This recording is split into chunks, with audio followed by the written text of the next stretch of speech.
বন্ধুসকল, আশা কৰোঁ আপোনালোক সবে ভালে আছে। আজি মই পুনৰাই আপোনালোকৰ মাজলৈ উপস্থিত হলোঁ। অহাকালি আকৌ পুনৰাই কোমোৰা কাটিবৰ সময় হ'লেই।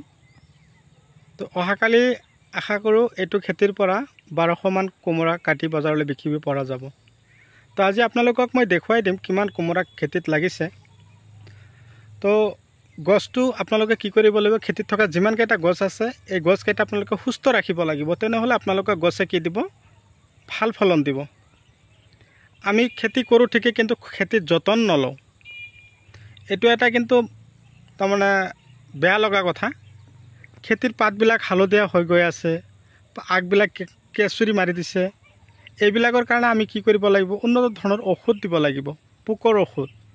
এই উন্নত ধৰণৰ পোকৰ ঔষধ যেতিয়া আমি খেতিত স্প্ৰে কৰিম, উন্নত ধৰণৰ দানাবিলাক যেতিয়া আমি খেতিত সাৰৰ লগত মিক্স কৰি খেতিত দিম, তেতিয়া গছৰ কি হ'ব, যিখিনি অভাৱ, খাদ্যৰ যিটো অভাৱ, সেই অভাৱ দানা আৰু সাৰে যোগান ধৰিব, অভাৱখিনি দূৰ কৰিব। তেতিয়া আমাৰ গছও কি হ'ব, যথেষ্ট গছে আমাক ফলন দিব। তো নমস্কাৰ বন্ধুসকল, মই হাতিম আলিছ লাইফ চেনেললৈ আপোনালোক সকলোকে মই স্বাগতম জনাইছোঁ। আপোনালোকে মোৰ ভিডিঅ'টো কোন ঠাইৰ পৰা চাই আছে, মই আপোনালোকক অশেষ ধন্যবাদ জ্ঞাপন কৰিছোঁ।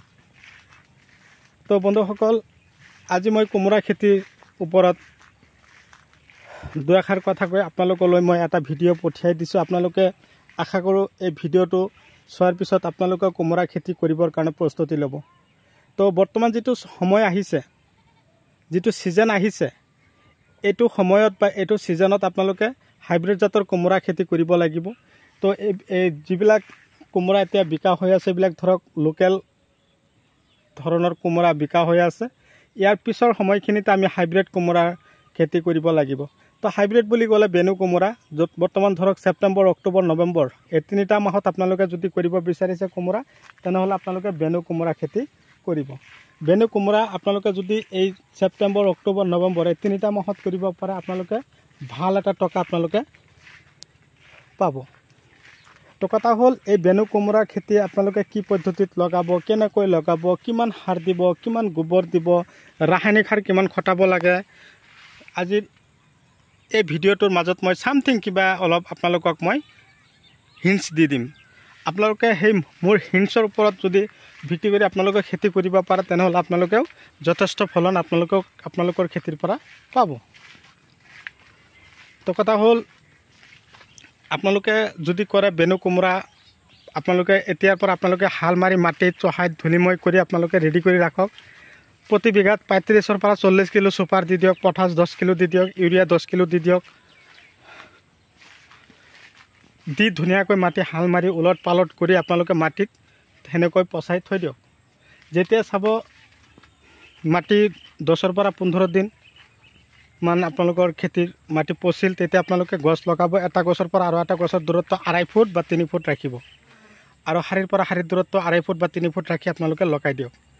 চাব 35 দিনৰ ভিতৰতে আপোনালোকৰ গছত কোমোৰা লাগি যাব। আগতীয়াকৈ খেতিত আমি কি কৰিব লাগিব, যতন কৰিব লাগিব।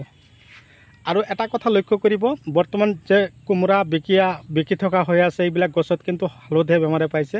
কিন্তু সেইটো ঠাণ্ডাৰ সময়ত আপোনালোকে বিকিব পৰা হ'ল বেনু কোমোৰা। এই বেনু কোমোৰাৰ ছিজনটো হ'ল ঠাণ্ডাৰ সময়ত। মোটামুটি নতুন বছৰত আমি খাব পাৰিম 2026 বৰ্ষত। এতিয়া যদি আপোনালোকে লগাব পাৰে, আৰু যদি কয় যে নৱেম্বৰ মাহতো লগাম, তেনেহ'লে আমাৰ নতুন বছৰত খাবৰ কাৰণে আমি নতুন চব্জি হিচাপে আমি পাম। তো বৰ্তমান যিবিলাক কোমোৰা বিকা হৈ আছে, এইটো শিৱা, দেৱী, এইবিলাক ভিয়েনাৰ আছে।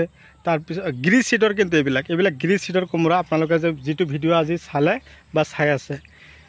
তো বেনু কোমোৰা খেতি আপোনালোকেও কৰিব। আপোনালোকে 1 বিঘা মাটি বেনু কোমোৰা খেতি কৰিব পাৰিলে এটা গছৰ পৰা মিনিমাম আপোনালোকে 30 পৰা 35টাকৈ কোমোৰা আপোনালোকে কাটিব পাৰিব। আৰু 2 দিন পিছে কাটিব লাগিব। গছৰ গুৰিৰ পৰা ফলন আহে, বেনু ভাল কোমোৰা হয়। তো এই যিটো খেতি আপোনালোকক দেখুৱাই আছোঁ, এইবিলাক হ'ল লোকেল টাইপৰ কোমোৰা, গিৰি চিডৰ। এই কোমোৰাবিলাকো বজাৰত ভাল গ্ৰাহকে কিনিবৰ কাৰণে আগ্ৰহী হয়। তো এই কোমোৰাবিলাক খাওঁতেও ভাল আছে, কিন্তু বেনু কোমোৰাও সোৱাদ ভাল। কিন্তু বেনু কোমোৰাবিলাক বিকোতে আমি সৰু থাকোঁতে বিকিব লাগে। বেছি ডাঙৰ হৈ গ'লে কিন্তু প্ৰব্লেম হয়, পচি যায়, গেলি যায় এনেকুৱা। আৰু খেতিত গোবৰ সাৰটো বিঘাত 2 গাড়ী দি দিব, 10 কিলো চূণ দি দিব বিঘাত, দি আপোনালোকে বেনু কোমোৰা লগাব। নহ'লে আৰু এটা কথা কৈছোঁ, কোমোৰা গছৰ পাতবিলাক ফুলি যায়, মাইক শ্বৰ্ট এটা ঔষধ আছে, স্প্ৰে কৰিব। গ্ৰাচিয়া স্প্ৰে কৰিব, গডৰেজ এগ্ৰোভেট কোম্পানী, গ্ৰাচিয়া, চেমোডিছ, চিনজেণ্ডা কোম্পানী।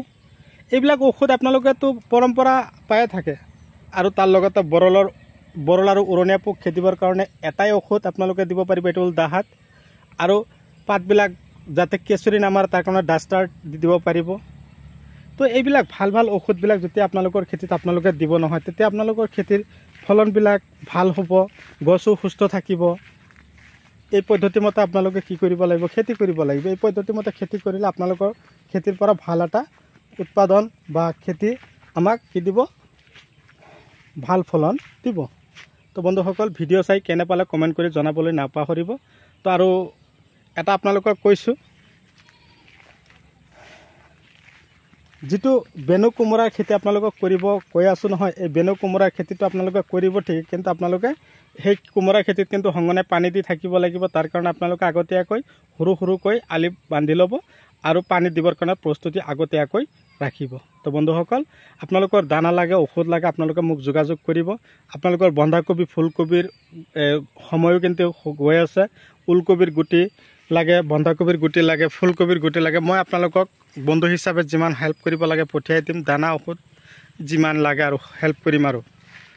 তো বন্ধুসকল, মই আৰু বিশেষ আলোচনা নকৰোঁ। যিকেইটা কথা কৈছোঁ আপোনালোকে মোৰ কথাকেইটাৰ ওপৰত ভিত্তি কৰি যাতে আপোনালোকেও এনেকুৱা ধৰণৰ খেতি বাতি কৰিব পাৰে।